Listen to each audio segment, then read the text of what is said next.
Lots enough sunshine for one day. I think I fulfilled my quota of being outside for the summer.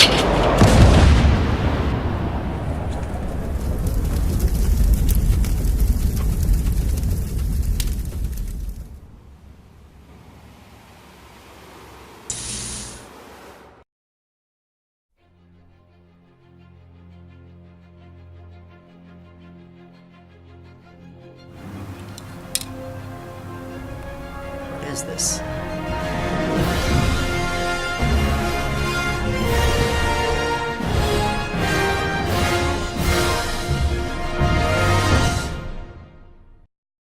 Every once in a while, there comes a big screen event. A movie so impactful, it becomes a phenomenon. 2008, The Dark Knight proved that superhero movies could be Oscar gold. 2011, Harry Potter and the Deathly Hallows Part 2 brought a beloved fantasy series to a close. 2015, The Force Awakens brought the beloved Star Wars franchise back to life. 2016, Batman v Superman brought two of the most iconic superheroes together on the big screen for the first time. Now, the next movie event of a generation arrives. Or at the very least, the first half of it. Hello there everybody, it's me, the Canadian Movie Buff, with a review of Avengers Infinity War. Thanos is making way across the universe collecting all 6 Infinity Stones. He already has the Power and Space Stone, and it's up to the Avengers and the Guardians of the Galaxy to stop him.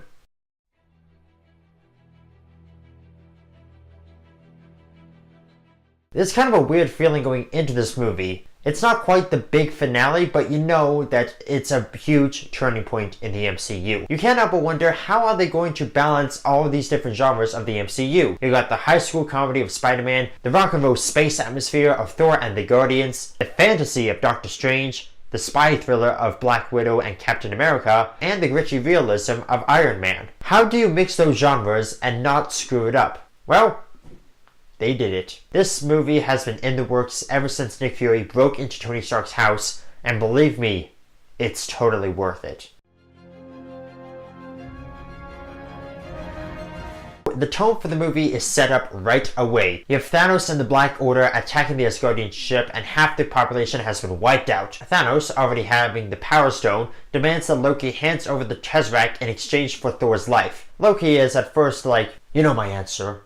Kill away. But when he hears Thor's cries of anguish, he has to make a decision. Does he want power or his brother? He makes up his mind and hands over the Tesseract without a second thought. This brings a real sense of closure to Loki's character. Ever since the first Thor movie, the Tesseract was all that mattered to him. But now, the one thing that he's been pursuing throughout all these movies, he decides to give up for what he believes matters most to him. I also love how he mirrors the "we have a Hulk" line from Avengers 1. The Hulk is able to get the drop on Thanos, but it's not long before Thanos overpowers him and beats him up. That gets across a very clear message. Thanos does not mess around. Heimdall manages to save him by opening the Bifrost one last time and sending him to Earth. That leads to our first major character death of the movie. See ya, Heimdall, we barely knew ya. Loki tries to stop the Mad Titan once and for all by lunging a knife into his throat after pledging his undying loyalty. But Thanos catches it and says, "Undying.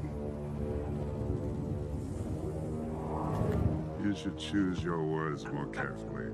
Then he chokes Loki to death. Loki dies by how he lived, insulting his opponent. With his dying breath, he declares that Thanos will never, ever be a god. If you thought that was sad, think about Thor. He practically has nobody left. He's lost his home, his father, his best friend, and now his brother. So yeah, I'd say he's burning with vengeance right about now. Hulk crashes into the Sanctum Sanctorium, where he transforms back into Bruce Banner and meets Doctor Strange and Wong. Then they meet up with Tony Stark in the park, and they have a little chat about the Infinity Stones. This introduces another great segment of the movie I like to call Sherlock vs. Holmes. Tony and Steven are, in a lot of ways, the same person. They were both arrogant rich guys who had to humble themselves after a life-changing tragedy. Tony is still a bit gung-ho and arrogant about everything, wanting to dive headfirst into every situation. Steven, on the other hand, having the time store around his neck, literally wants to look at the bigger picture and see every possible outcome. These two trains of thoughts are on a collision course, and when they collide, it is fantastic to see play out. The difference is proven even more when Cull Obsidian and Epi.75 show up on Earth looking for the Time Stone. Tony Stark tries to take on Cull Obsidian, but ends up having to get saved by Spider-Man and Wong.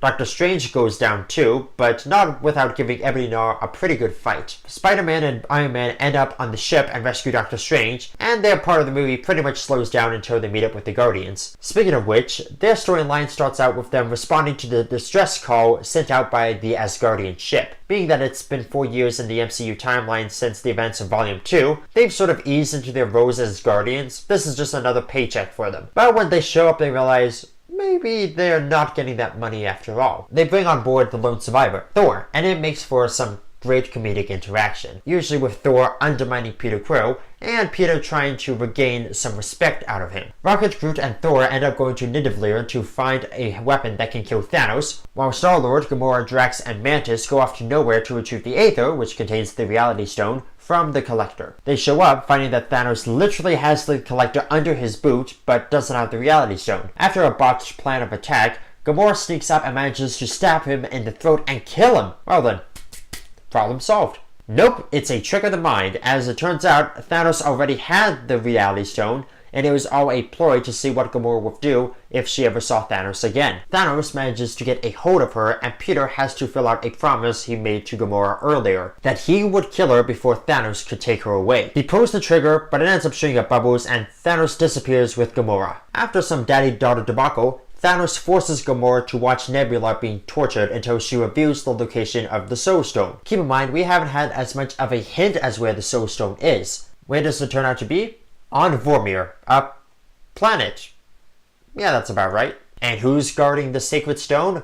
Red Skull! After the Tesseract sent him into space, he landed on Vormir, and for the past 70 years, he's been cursed as the guardian of the Soul Stone. He leads Thanos and Gamora to the stone, but that's where there's a catch. Turns out, if you want to get the Soul Stone, you gotta sacrifice the soul of someone you love. A soul for a soul. Gamora's like, you love nobody, you'll never get the stone. Then he turns around, and the look that he has on his face says it all. You look at him and you go, oh, I know what's going to happen next. And after Red Skull tells her that the tears aren't for him, she picks up on that too. Thanos, resentfully, grabs Gamora and throws her off a cliff, which kills her and grants him the Soul Stone. 4 down, 2 to go. This is what makes the movie so great. Every stone comes at a price. Power Stone, the destruction of Xandar. The Space Stone, the death of Loki and Heimdall. Reality Stone, the death of the Collector and the destruction of Nowhere. Soul Stone, the death of Gamora. Time Stone, the near death of Tony Stark.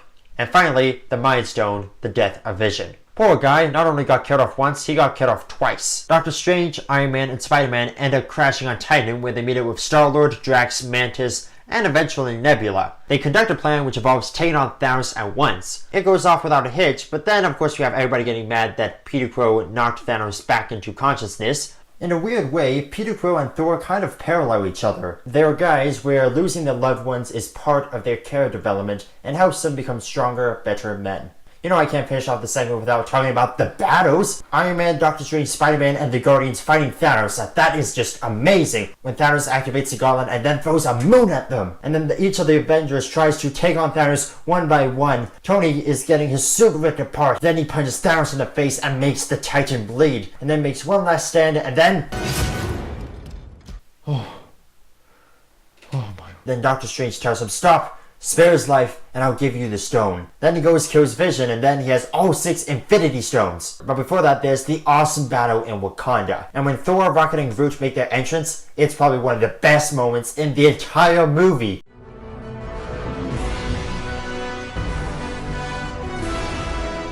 Oh boy, that ending. Thanos collects all 6 Infinity Stones, and then... half of all life in the universe disappears. A lot of major characters are going to die. Bucky, Scarlet Witch, Falcon, Mantis, Drax, Doctor Strange.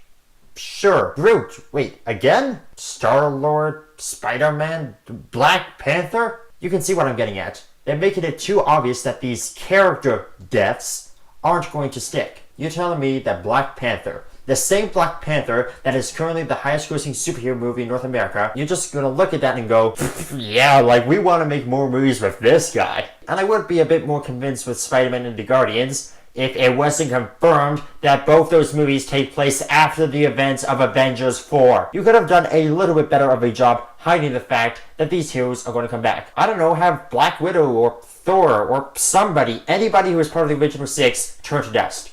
But not Hawkeye. In fact, out of all the characters that appear in this movie, the ones that get the least amount of screen time are Hawkeye and Ant-Man. In fact, you could say they're not in the movie at all. Speaking of characters that don't get a lot of screen time, let's talk about everybody who's on Captain America's side in Civil War. You know, for the same 4 people who wrote and directed the last 2 Captain America movies, he doesn't get quite a lot of screen time here. I get it, if his character arc isn't that important to the overall story, don't stretch it out. Still, their entire arc could be Vision is injured, and it's up to Captain America, Black Widow, Falcon, Scarlet Witch, and War Machine to get him to Wakanda and keep him safe from the Black Order. Speaking of Black Panther, he doesn't have a lot of screen time here either, but in all fairness, he did recently get his first solo movie, so I'll let that pass. Infinity War is a turning point in the MCU. It's not quite the final chapter, but you know, whatever happens next, no matter how Avengers 4 ends, it is going to be a tectonic shift in the structure of the entire franchise. I could see how this movie was at one point called Infinity War Part 1. They do end it on a cliffhanger, but in all fairness, they could have done much worse. It could have been, You should have gone for the head.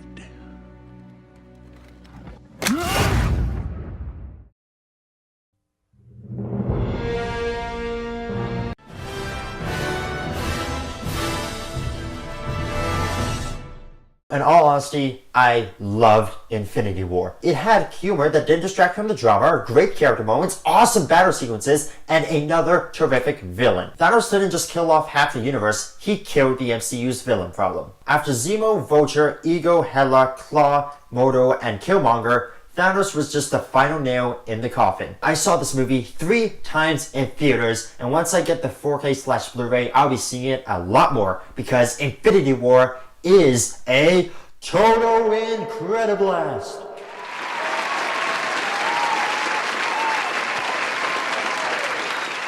Alright, that's my review of Infinity War. Have you seen it? What did you think about it? Leave your answer by commenting down below. Leave a like if you enjoyed the video. Subscribe and hit the bell icon if you're new here. And hey, we're 3/4 of the way to episode 100. Hope to see you guys there. As always, this is the Canadian Movie Buff saying I hope you had a fantastic weekend at the movies.